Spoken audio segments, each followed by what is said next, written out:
어쨌든 오늘은 이제 작가님으로 모신 거기 때문에 우리 그 소설 언젠가 우리가 같은 별을 바라본다면 이 소설을 좀 어떻게 쓰시게 된 거예요? 지난 1997년 이제 그날이 8월 4일이에요. 제가 왜 기억을 하냐면 그날 이제 저희 신혼 때였는데 집에서 TV 뉴스를 보는데 생중계 김포 그때는 김포공항이었는데 네.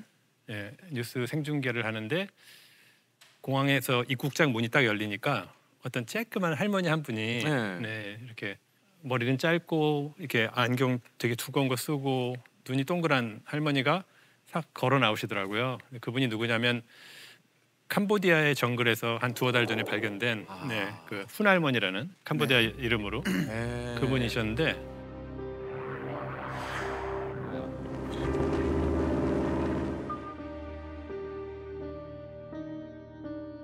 일본군 위안부로 캄보디아까지 이끌려온 한국의 훈할머니 얘기가 지난 6월 외신을 통해 우리에게 알려졌습니다. 그 위안부로 1942년에 끌려가셨다가 55년 만에 이제 돌아가시기 전에 고향을 한번 가보고 싶다고 해서 이제 한국말도 다 잊어버리셨고 근데 그 당시에 그분이 한국말은 잊어버렸는데 아리랑을 떠듬떠듬하면서 부르시더라고요. 이거 언뜻 기억이 납니다. 예. 그때 보셨을 거예요. 예.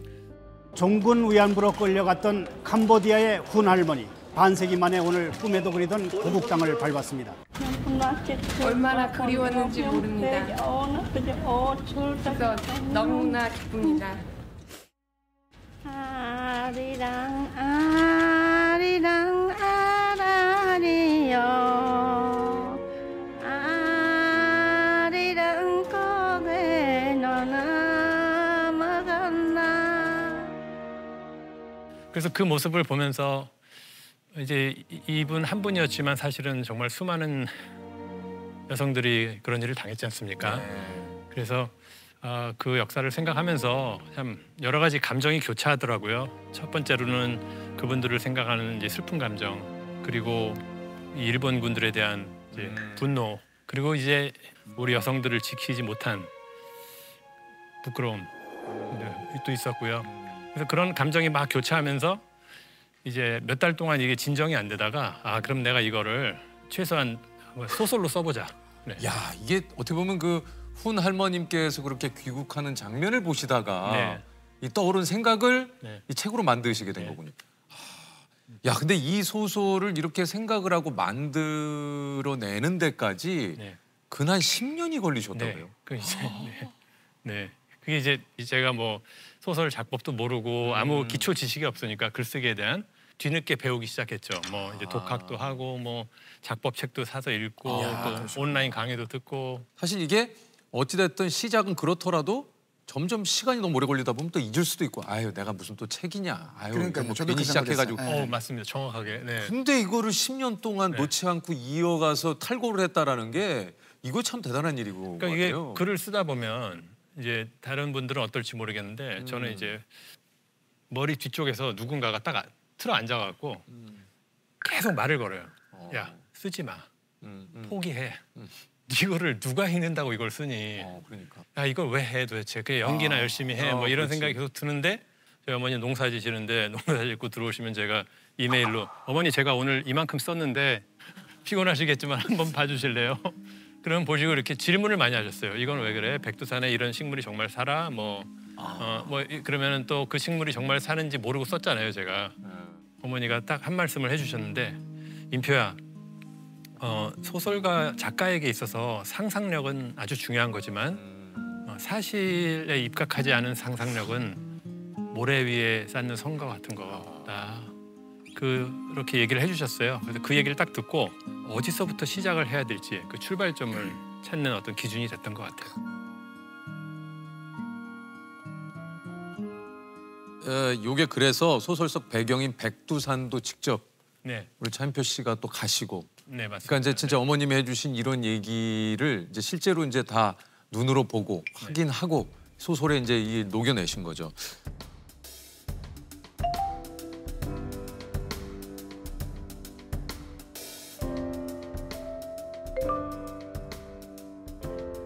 그 당시에 위안부로 끌려갔던 여성들의 나이가 16, 17 이랬었고 실제로 훈할머니도 본인의 증언에 의하면 16살 때 모내기 하던 그 마을에서 일본군이 와서 짐 싸라고 해서 짐을 싸고 나가봤더니 동네에 온 처녀들이 다 나오고 있었고 부산에서 배를 타니까 그 배에 군인들과 젊은 여성들이 가득 차 있었고 그렇게 15일을 배를 타고 가서 싱가포르에 도착해서 9명이 내렸고 조그만 방을 하나씩 배정받았고 16이었어요.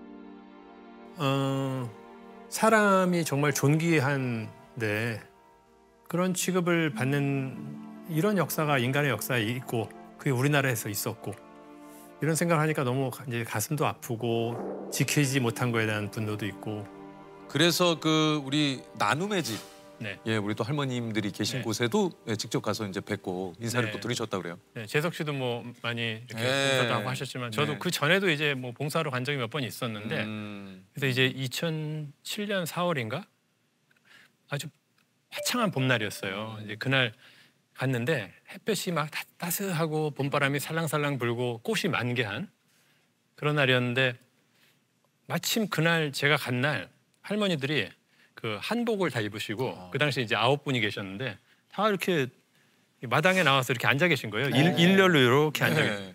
그리고 그 조선희 작가라고요. 사진 작가예요. 네, 그 유명하신 분이잖아요. 그분이 이날 그 할머니들의 영정 사진을 찍어주는 자원봉사를 하러 오신 거예요. 네. 제가 이렇게 그 모습을 이렇게 옆에서 지켜보는데 아 할머니들이 이렇게 한 분씩 한 분씩 곧 돌아가시겠구나. 그리고 이렇게 세상을 떠나시고 나면 앞으로는 아무도 이야기를 해줄 사람이 없겠구나.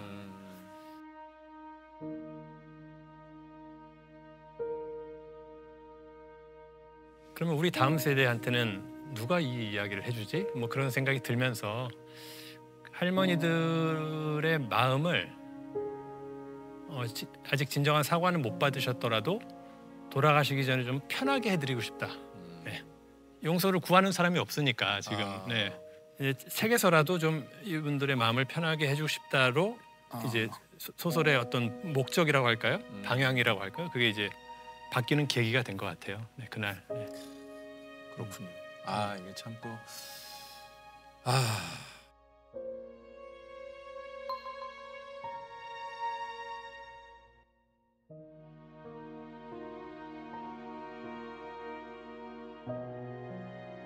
실제로 독자분들 중에 소감 이렇게 서평이나 소감 올리시는 분들 중에 왜 꼭 그렇게 끝나야 돼요? 주인공을 안 끌려가면 안 됐었나요? 이렇게 하시는 분들이 참 많은데 저도 역시 똑같았어요. 그러지 않았었다면 얼마나 좋았을까. 저도 그 처음에 이 소설을 쓸 때 복수하고 싶어서 할머니들한테 이런 일을 한 굉장히 단순하게 7, 8년의 세월이 흐르면서 마음이 바뀌었고 현실을 알게 됐고 정말 필요한 것이 무엇인지 알게 됐고 결국은 우리 할머니들의 마음을 가볍게 해드리고 싶고 제가 쓴 소설에 나오는 가즈오라는 일본군 장교도 결국에는 죽기 바로 전에 소설 속에서 순이를 업고 가면서 순이한테 사과를 하죠. 정말 죄송합니다. 당신들한테 이런 짓을 해서 죄송합니다.